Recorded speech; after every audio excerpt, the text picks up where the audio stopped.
Open your pantry right now.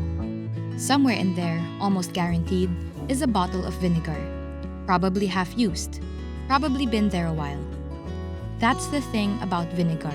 It disappears into the cooking so completely you forget it's doing anything at all. And yet, pull it out of the equation and everything falls flat. Before refrigeration, before cold storage, vinegar was how food survived in this climate. It's why kinilaw exists, why paksiw exists, why so many of our most iconic dishes have that sharp acidic backbone that makes you reach for another bite. It wasn't a flavor choice. It was a survival strategy that became tradition. And then there's the sausawan, that small bottle placed in the middle of the table. An invitation. Season it yourself. Finish it the way you want. Across the country, there are dozens of vinegars. Sukang Paumbong, Iloco, Tuba, Pinakurat. Each one carrying the specific geography and agriculture of where it came from. In Indang, Cavite, they make a vinegar called Sukang Irok. It starts sharp, like they all do, but something happens after. It softens, goes a little rounder. There's a faint sweetness underneath that you don't expect. It starts with a kaong tree, a sap, and time.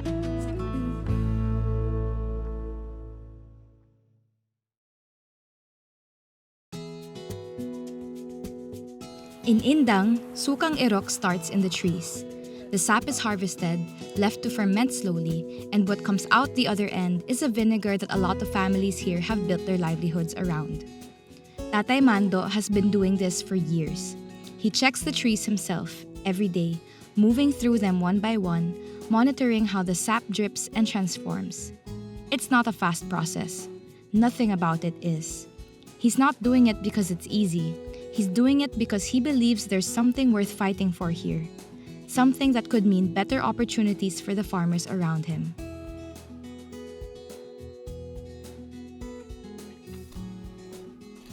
3 years old pala ako marunong ako umakyat sa nyug, tapos yun, sa nyug kami kumukuha ng tuba.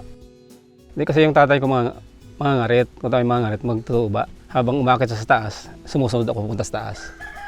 Kaya natuto akong umakyat sa nyug. Yung kasi inaakit na yung tatay ko sa mga ganito kataas ayun. Tapos nadala ko yun hanggang sa paglaki. Napunta ako ng Quezon, nagtuba din ako sa Quezon. Tapos napunta ako ng Cavite. Dito sa Indang, inasakupan ng mayroong puno ng irok. Dito, sikat yung sukang irok. Puno siya ng irok, yung bunga niya ang kaong. Napansin mo sa irok, hihintayin mo na siyang umangat hanggang sa umabot sa tamang gulang niya. Halimbawa, bumulaklak siya tapos hindi mo nakakaritan, hindi mo nakuha ng tuba. Mamamatay na siya. Pag bumuka yung bulaklak niya, 5 days, tuyo na siya. Wala na siya. Ngayon, pag kinaritan mo siya, kinuha mo siya ng tuba, matagal siyang mamatay. Katulad nga noon, tumatagal siya ng 5 months. Habang may bunga siya, hindi mo naman siya pwedeng kuhanan ng tuba, karitan. Kinakailangan makuha muna yung lahat ng bunga niya bago mo siya tubaan. Unang steps kasi dyan, punta ka sa mga puno ng irok, tingnan mo kung meron na siyang bulaklak. Ang palatandaan naman dyan, kapag pwede na siyang tuktukin, siya ay kulay black or violet. Saka meron na siya nung natawag na langaw suka. Ito 1 linggo hanggang 2 linggong inaalagaan, tuktok, tapos uga.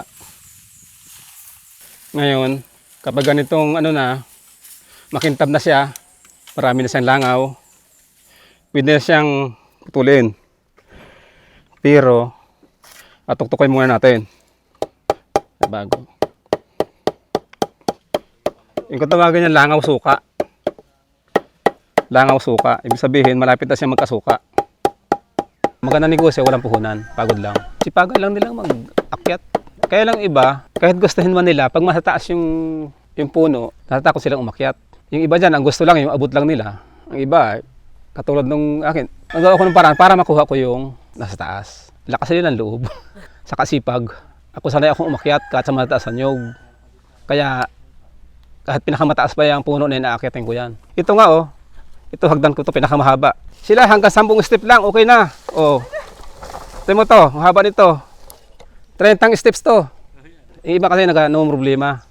Ay hindi ko kaya, gawa ng may trabaho ako. Kailangan ako ng alas 7, alas 8. Hindi na problema yun Eh di alas 4 mangarit ka na, mag-ano sa Irok. Para alas 7, alas 8 nakaready ka na sa trabaho mo. Ganun lang naman yun. Kanya-kanyang diskarte lang naman yun eh. Basta ka nasa, ikaw na rin bahala magbalanse sa ano mo, isip at gawa. Ayan, putulan na natin.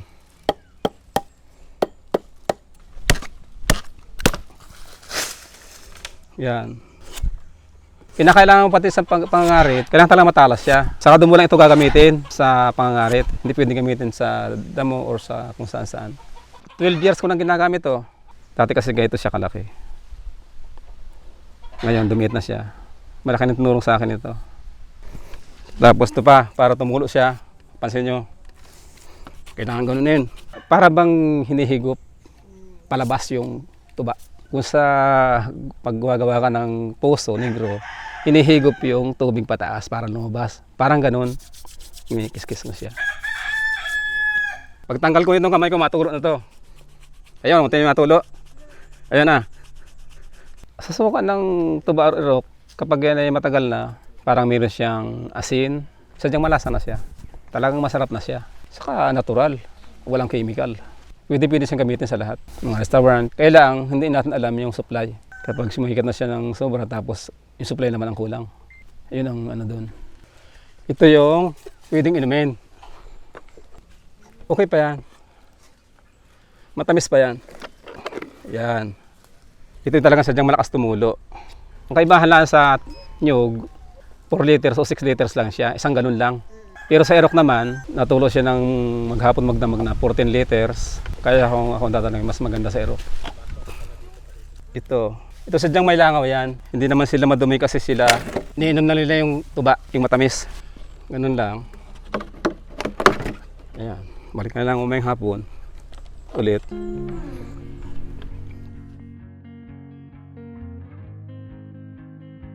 Kailangan may puhunan kang sipag.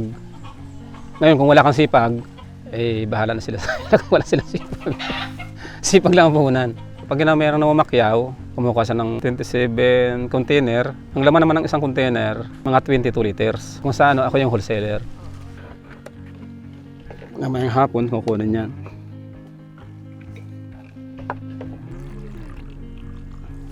Yan yung tuba. Testing. Hindi pa naman nakakalasing yan, matamis pa yan. Pure yan. Ang sarap niya. Oo, try nyo po. Ito, try nyo. Sarap. Diba? Oo, di ba? No? Ako si Ponce Olan. Ako yung pinakang presidente ng asosasyon namin na Kaitambog Agricultural Organization for Nutritional Goods. Ako din yung nagpapalago ng mga posible pang future na magiging negosyo na makakatulong sa bawat taga-nayo sa amin. Nung maliit pa kasi ako niyan, ang lagayan namin dyan ay yung puno ng kawayan. Yung isang ganito na kalaki, siguro 1 litro yon. Patas na patas kung gaano karami sinusupply ng Irok. Ganon. Noong time na yun nalaglag pa nga ako doon dati sa ganyan . Yun ang sumusuporta sa bangko kasi baon na binibigay lang ng tatay ko dati 5 piso lang . Pamasahe lang. Pagka bibiling kami sa bayan dati, hindi naman makabili . Kasi 5 piso lang baon namin. Natatay ko naman, sundalo siya dati. Pagka during break time niya, yun, doon naman kami pinapractice pagsusuka doon. Kasi siya, doon din lumaki sa pagsusuka din. Sambot ko na parang lolo ko pa andun . So hindi ko na alam. Kasi makikita mo yung mga bahay na may tapayan. Diyan mo makikita. Wala naman kasi nilalagay sa tapayan kundi tubig at saka suka lang . Kilometro yung puno ng Irok sa amin dito. Ang maganda nga lang ngayon sa municipal, pinagbawalan na nila ang pagpuputol ng Irok. Naglabas na sila ng ordinansa, bawal na putulin. Kasi ginagawa na siyang, ang Indang kasi agricultural land pa yan . So hindi siya pwedeng pakialaman ng malalaking mga gagawang subdivision, bawal. Ang gusto kasi ng mayor dito, itong Indang, maging basket case. Yung ibig sabihin basket case, diba, Dasma, 13, sila puno na ng tao, subdivision na ba sila? Ang Indang, nasa amin lahat ng mga prutas. Saan lahat bibili yun, di ba, sa amin din. Kailangan meron ka isang lugar na pinakang kuhanan mo ng mga prutas. Kasi kung wala matitira, ay Mag-i-import na lang tayo, mamahal na. Yun.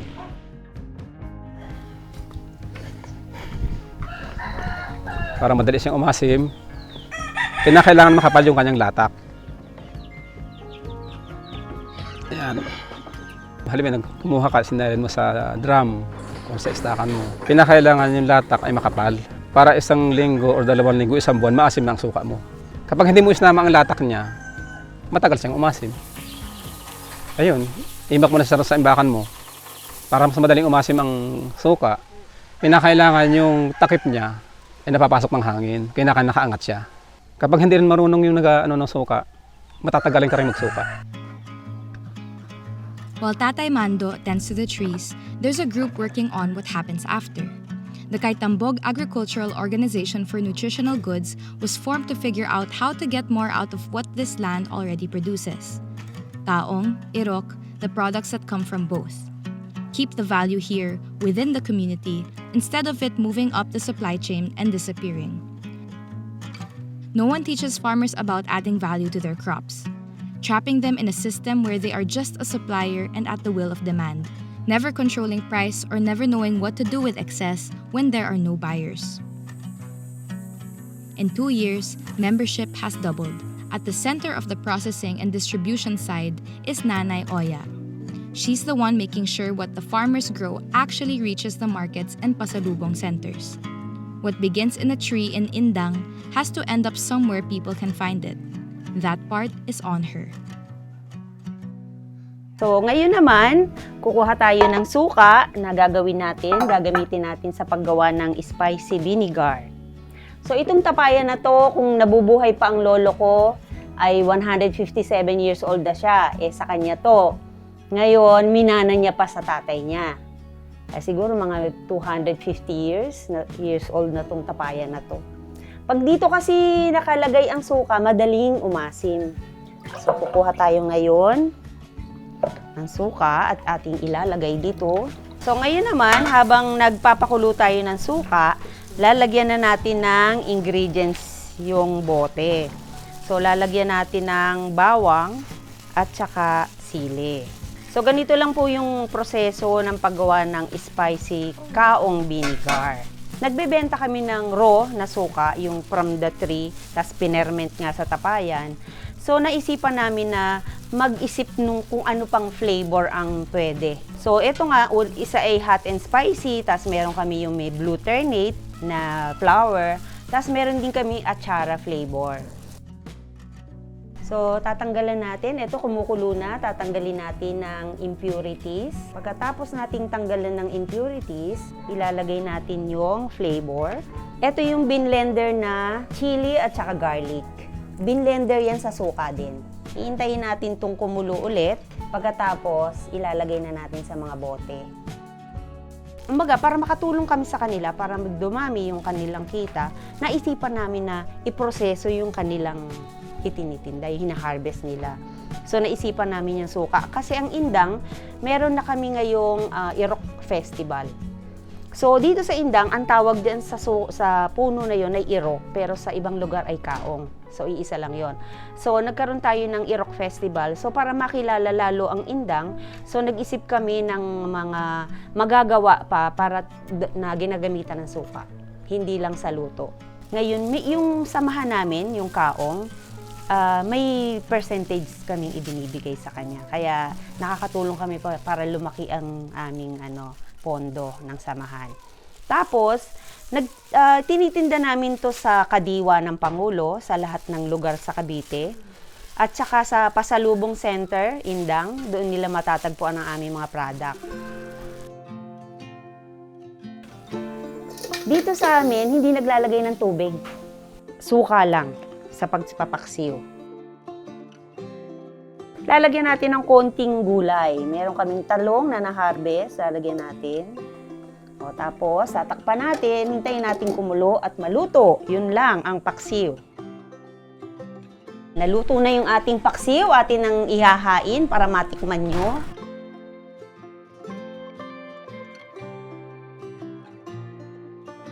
Vinegar ends up in the middle of every table. Nobody makes a big deal about it. You just reach for it, add what you need, put it back. And somehow that's exactly the point.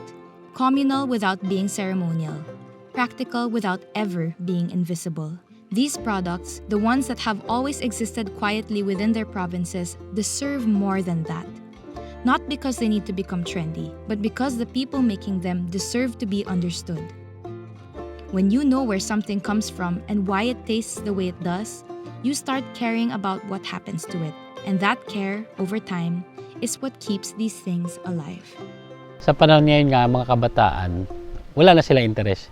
Hindi nila nakikita yung nagmamahal na utik-utik na nataas. Nandun na yung pera eh. Nandiyan na lang sa bukid eh. Kaso mo, wala na nagtuturo. Kaya ini-encourage ko sila na sumama.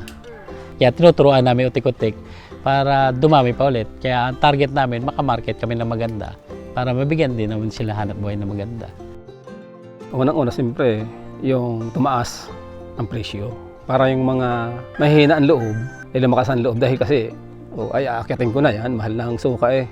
Ako'y magsusuka na. Yun ang malaking doon, potential na dapat posibleng mangyari.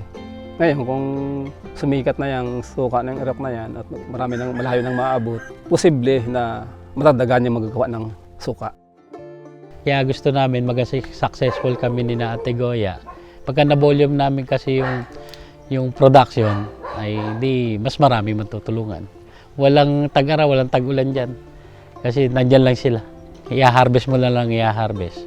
Tiyaga lang.